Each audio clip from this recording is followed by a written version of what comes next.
श्री स्वामी समर्थ. आजचा संदेश तुमच्यासाठी आहे. बाळा, कधी कधी तुझ्या आयुष्यात अशी वेळ येते जेव्हा तुला वाटतं की सगळं तुझ्यापासून दूर जात आहे, पण ते शांततेला शिक्षा समजू नकोस. कधी कधी माणसापासून मिळालेलं अंतर हे स्वतःला शोधण्यासाठी मिळालेली संधी असते. तू सतत कोणीतरी तुला समजून घ्यावं, तुझी काळजी घ्यावी, तुझ्या मनातलं ओळखावं अशी अपेक्षा करतोस. पण बाळा, प्रत्येकाला तुझ्या मनात डोकवता येणार नाही. म्हणून स्वतःच्या मनाची स्वतःच काळजी घे. प्रत्येक वेळी दुःख झाले की ते सोशल मीडियावर सांगण्याची गरज नाही. प्रत्येक वेळी स्टेटस ठेवून मनातलं दाखवण्याची गरज नाही. काही दुःख शांतपणे माझ्या चरणी ठेवून जगाला दाखवण्यापेक्षा माझ्याशी बोल. तुला वाटतं ना की तुझ्या आयुष्यात काहीच चांगलं घडत नाही? जर मग मागे वळून पहा. कितीतरी संकट आली आणि तू त्यातून बाहेर आलास.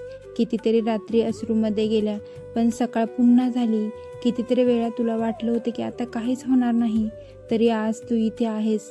मग आजच्या अडचणींना शेवट का समजतोस? ही वेळही निघून जाईल.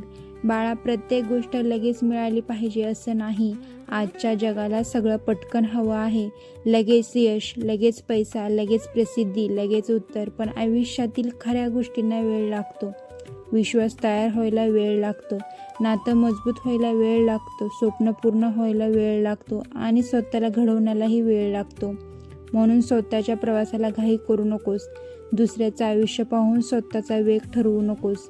कोणीतरी आज तिथे पोहोचलं म्हणून तूही आज तिथे पोहोचायलाच पाहिजेस असं नाही.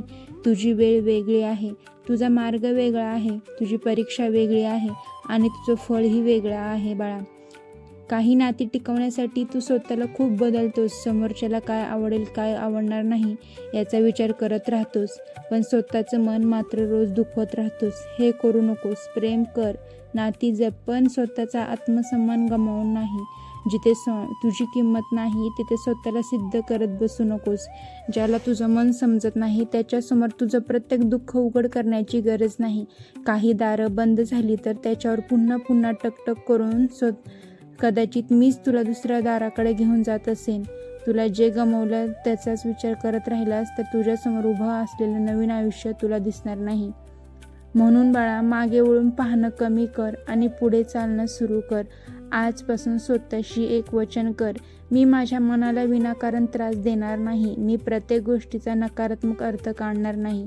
मी जे बदलू शकत नाही ते माझ्या हातातून सोडून देईन आणि जे बदलू शकतो त्यासाठी मनापासून प्रयत्न करीन. जेव्हा मन खूप अस्वस्थ होईल तेव्हा लगेच निर्णय घेऊ नकोस. 2 मिनिट शांत बस, पाणी पी, डोळे मीट आणि माझं नाव घे, श्री स्वामी समर्थ. एवढं म्हणतानाही तुझ्या मनातली घालमेल थोडी कमी होईल. कारण बाळा, प्रत्येक प्रश्नाचं उत्तर लगेच मिळणं गरजेचं नाही. काही उत्तर वेळ देतो, काही अनुभव देतात आणि काही उत्तर नंतर समजतात. म्हणून आज जे समजत नाही त्यासाठी स्वतःला त्रास देऊ नकोस. एक दिवस तू मागे वळून पाहशील आणि म्हणशील, स्वामी, त्यावेळी मला काही समजत नव्हतं, पण तुम्ही मला योग्य मार्गावर नेत होतात. माझ्यावर विश्वास ठेव. तुझ्या आयुष्यात अजून सुंदर दिवस बाकी आहेत. अजून काही स्वप्न व्हायचे आहेत. अजून काही अश्रू हसण्यात बदलायचे आहेत. अजून काही प्रार्थना उत्तर मिळवायचं आहे. म्हणून आज हार मानू नकोस. तू थकला असशील तर थोडा वेळ थांब, पण मागे जाऊ नकोस. रडावंसं वाटत असेल तर रड, पण स्वतःला कमजोर समजू नकोस. विश्रांती घे, पण स्वप्न सोडू नकोस. आणि सर्वात महत्त्वाचं, तुझ्या मनात माझं नाव जिवंत ठेव. बाळा, तुला प्रत्येक वेळी माझं दर्शन घ्यायला जमेलच असे नाही, पण माझं नामस्मरण करण्यासाठी कोणतीही जागा दूर नाही. घरात, कामावर, प्रवासात, शांत बसताना कुठेही माझं नाव घे. कारण भक्तीला मोठ्या शब्दाची गरज नसते. मनापासून घेतलेलं एक नावही पुरेसे असतं. आणि आज जर तुझ्या आयुष्यात काहीतरी असं आहे ज्याच्यासाठी तू खूप दिवसांपासून प्रार्थना करतोयस, तर आज ती चिंता माझ्या चरणी ठेव.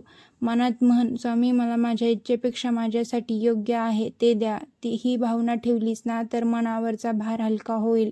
आणि जर संदेश ऐकताना तुला खरंच वाटला असेल की स्वामी तुझ्याशीच बोलत आहेत, तर कमेंटमध्ये मनापासून लिह, श्री स्वामी समर्थ. माझा हात कधी सोडू नका. तुझ्या मनात कितीही अंधार असला तरी श्रद्धेचा एक छोटासा दिवा जिवंत ठेव. कारण बाळा, रात्र कितीही मोठी असली तरी सकाळ होणारच आहे आणि तुझ्या आयुष्यातली ही कठीण वेळ ही कायमची राहणार नाही. विश्वास ठेव, शांत राहा, प्रयत्न करत राहा आणि माझं नाव घेत पुढे चालत राहा.